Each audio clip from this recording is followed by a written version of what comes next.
여러분, 혹시 군대 하면 어떤 이미지가 떠오르시나요? 아마 많은 분들이 고통과 인내, 그리고 어쩌면 약간의 두려움 같은 것들을 먼저 떠올리실 겁니다. 하지만 오늘 제가 들려드릴 이야기는 조금 다를 거예요. 제복을 입은 아들의 이야기, 그리고 그 아들이 군대라는 낯선 공간에서 만난 따뜻한 기적 같은 인연들에 대한 이야기입니다. 이 이야기가 여러분에게 작은 위로와 감동으로 다가가길 바랍니다. 저는 22살 대학교 2학년을 마치고 입대했어요. 솔직히 군대 가기 전에는 부정적인 생각이 정말 많았죠.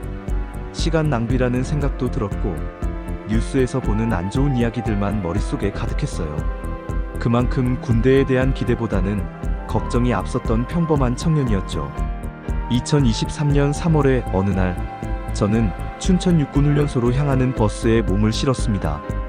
수많은 젊은이들이 저와 같은 표정을 하고 있었어요. 억지로 담담한 척했지만 모두의 눈빛에는 두려움과 막연한 불안감이 서려 있었죠. 부모님과 헤어진 직후라 그런지 버스 안은 고요함 속에 짙은 슬픔이 배어 있었습니다. 그런데 정말 첫날부터 달랐어요.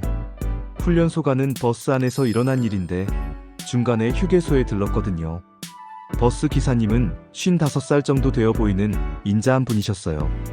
문이 열리자마자 저희를 향해 이렇게 말씀하셨죠. 훈련소 가는 분들 고생 많습니다. 제가 준비한 거예요. 음료수 하나씩 받아가세요. 저희는 모두 놀랐습니다. 버스 기사님이 직접 준비한 물통에서 시원한 생수를 한 컵씩 따라주시는데 그저 평범한 생수 한 컵이었는데도 왜 그렇게 고마웠는지 모르겠어요. 집을 떠나와 처음 받은 타인의 따뜻함이었거든요. 버스 안에 있던 모든 훈련병들의 눈이 촉촉해졌고 몇몇은 정말 참지 못하고 울먹거리고 있었습니다. 저 역시 목울대가 뜨거워지는 것을 느꼈죠. 나중에 알았는데 그 기사님은 매번 그렇게 해주신다더라고요. 본인 돈으로요. 우리 아들도 군대 갔을 때 누군가 잘해줬으면 좋겠다는 마음으로 시작하셨다는 그 기사님의 따뜻한 마음에 저희는 첫 만남부터 큰 위로를 받았습니다. 군대라는 곳에 대한 막연한 두려움이 조금은 누그러지는 순간이었죠. 훈련소 생활은 생각보다 힘들었습니다.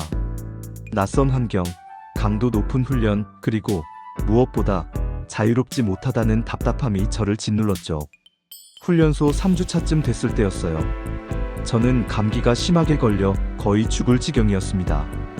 밤에는 열이 나고 낮에는 기침이 멈추지 않아 제대로 훈련을 받기도 어려웠어요. 겨우 몸을 이끌고 PX에 가서 목캔디를 사려고 했는데 그때 PX에서 일하시던 40대 여성 직원분이 저를 보시더니 걱정스러운 얼굴로 다가오셨습니다. 아이고, 감기가 심하네. 목캔디 사려고? 잠깐만. 그분은 김순희 씨라는 분이셨는데 저에게 목캔디를 건네주시면서 작게 접은 쪽지 하나를 함께 해주시더라고요. 쪽지에는 이런 글이 적혀 있었습니다. 아들아, 몸 조심하고 힘내라. 엄마가 응원한다. 누군가의 어머니가. 그 쪽지를 받는 순간 저는 정말 울 뻔했어요. 저를 전혀 모르는 분인데 왜 이렇게까지 해주시나 싶어서요. 낯선 곳에서 가족에게서 멀리 떨어져 홀로 아파하던 저에게 그 쪽지 한 장은 말로 표현할 수 없는 따뜻한 위로가 되었습니다. 나중에 알았는데 그분 아들도 군 복무 중이셨대요. 김순희 씨는 인터뷰에서 이렇게 말씀하셨습니다. 여기 오는 애들 보면 다 내 아들 같아요. 멀리서 온 애들도 있고 처음 집 떠나본 애들도 있고 우리 아들도 어딘가에서 누군가의 도움을 받고 있을 테니까요.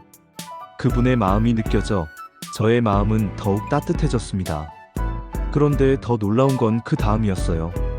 훈련소 마지막 주에 면회 시간이 있었는데 부모님이 오시지 못한 훈련병이 한 명 있었습니다. 김민수라는 친구였는데 당시 19살. 어린 나이에 입대해서 부모님이 일 때문에 면회를 못 오신다고 하더라고요. 민수는 혼자 벤치에 앉아 다른 친구들이 가족과 함께 웃고 떠드는 모습을 하염없이 바라보고 있었습니다. 모두가 안타까워하고 있을 때 갑자기 PX 김순희 이모님이 민수에게로 다가오시는 거예요. 그리고는 활짝 웃으시며 이렇게 말씀하셨죠. 민수야, 이모가 왔다. 부모님 대신 이모가 면회 왔어. 민수는 정말 깜짝 놀랐다고 합니다. 아무 관계도 없는 분이 면회를 와주시다니. 민수는 그때 정말 많이 울었다고 나중에 이야기해 주었습니다. 김순희 씨는 이 애들 다 내 자식이야. 면회 못 오는 애들 보면 마음이 아파서 어떻게 그냥 두겠어요. 라고 말씀하시며 묵묵히 민수 곁을 지켜주셨습니다. 훈련소라는 낯선 곳에서 만난 김순희 이모님은 저희에게 따뜻한 가족이자 수호천사 같은 존재였습니다. 훈련소 수료 후 저는 강원도 산골 부대로 배치받았습니다. 말 그대로 첩첩산중이었죠. 주변에는 아무것도 없고 오로지 산과 계곡뿐인 곳이었습니다. 처음에는 막막하고 외로웠지만 거기서 또 다른 따뜻한 분들을 만나게 되었습니다. 부대 앞에 작은 구멍가게가 하나 있었는데 할머니 혼자 운영하시는 곳이었어요.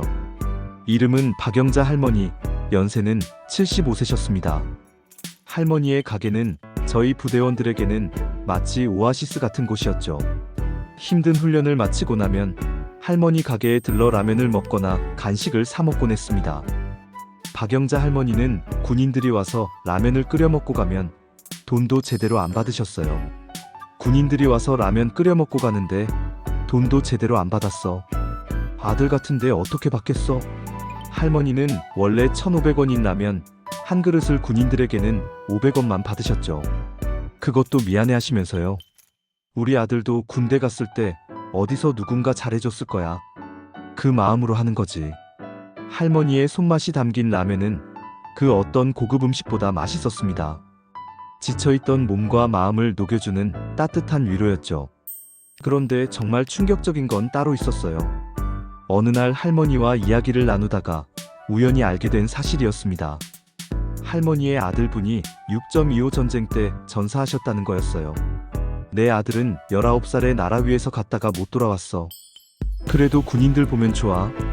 내 아들 같아서 그 말씀을 들었을 때 제 마음은 정말 무너지는 것 같았습니다. 아들을 잃으신 분이 군복을 입은 우리를 보며 돌아오지 못한 아들을 떠올리시고 그럼에도 불구하고 우리를 아들처럼 대해주신다니 그분의 희생과 크나큰 사랑 앞에 저는 아무 말도 할 수 없었습니다. 그저 할머니의 손을 꼭 잡아드리는 것이 제가 할 수 있는 전부였습니다. 박영자 할머니는 저희에게 단순한 구멍가게 할머니가 아니라 깊은 상처 속에서도 끝없는 사랑을 베푸시는 어머니 같은 존재셨습니다. 군 생활 1년쯤 지났을 때 집에 큰일이 생겼어요. 아버지가 갑자기 쓰러지셔서 응급실에 실려가셨다는 전화를 받았습니다. 하늘이 무너지는 것 같았죠. 저는 당장이라도 달려가고 싶었지만 그때가 하필이면 부대 전체가 참여하는 큰 훈련 기간이었습니다. 휴가를 내려고 해도 여의치 않은 상황이었죠. 정말 난감하고 절망적이었습니다. 이 소식을 들은 저희 중대장님은 저를 불렀습니다. 30살 초반의 젊은 장교이셨는데 평소에는 무뚝뚝하고 엄격하셨어요. 준호야, 어떻게 된 거야? 저는 어렵게 입을 열어 아버지의 상황을 말씀드렸습니다. 아버지가 갑자기 쓰러지셔서 휴가를 좀 내고 싶은데. 제 말을 들으신 중대장님은 조금의 망설임도 없이 이렇게 말씀하셨습니다. 뭔 소리야, 빨리 가봐야지. 당장 휴가 내주고 교통비도 내가 지원해줄게. 그 말씀에 저도 모르게 눈물이 왈칵 쏟아졌습니다. 엄격하기만 했던 중대장님의 따뜻한 배려에 저는 큰 감동을 받았습니다. 그런데 더 놀라운 건 소대원들의 반응이었어요. 제가 휴가를 가기 위해 짐을 싸고 있을 때 소대원 몇 명이 저에게 다가왔습니다. 형, 이거 받아. 우리가 모은 거야. 병원비 많이 들 텐데 조금이라도 보태.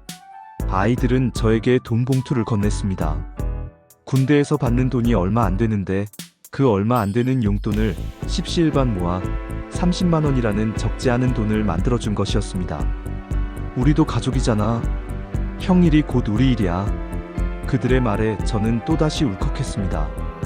단순히 동료를 넘어선 진정한 가족 같은 마음이 느껴졌습니다. 그때 저는 처음 알았어요.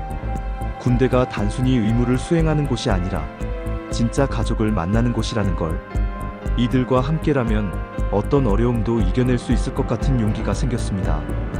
부대에서 집으로 향하는 버스 안에서 저는 소대원들의 따뜻한 마음이 담긴 돈 봉투를 계속해서 만지작거렸습니다. 집에 도착해서 어머니께 돈 봉투를 드렸더니 어머니는 아무 말씀 없이 우시더라고요. 네가 좋은 사람들과 함께 있구나라면서요. 어머니의 눈물은 저의 군 생활이 헛되지 않았음을 증명하는 것 같았습니다. 제가 힘든 시간을 보내는 동안 이처럼 따뜻한 사람들과 함께였음을 어머니께 보여드릴 수 있어서 다행이라는 생각도 들었습니다. 전역을 한 달 앞두고 저는 제가 그동안 받았던 따뜻함을 후임들에게 돌려주고 싶었습니다. 제가 겪었던 좋은 경험들을 후임들도 느꼈으면 하는 바람이었죠. 저는 후임들에게 간식도 사주고 힘들어하는 애들 상담도 해주며 선임으로서의 역할을 다하려고 노력했습니다. 제가 받았던 위로와 격려를 그대로 전달해주고 싶었죠. 그리고 마침내 저녁 전날 밤 예상치 못한 깜짝 놀랄 일이 벌어졌습니다. 후임들이 저에게 다가와 작은 선물과 함께 손편지를 건네는 것이었습니다. 형, 이거 받으세요. 뭐야 이게? 저는 얼떨결에 편지들을 받아들었습니다. 수십 통의 손편지와 작은 선물들이었습니다. 후임이의 편지에는 이런 글이 적혀 있었습니다. 형이 저한테 해준 말 중에 군대도 사람 사는 곳이다라는 말이 있었는데 정말 맞는 것 같아요. 형 같은 선임이 있어서 제 군 생활이 행복했습니다. 그 편지들을 읽으면서 저는 또다시 울컥했습니다.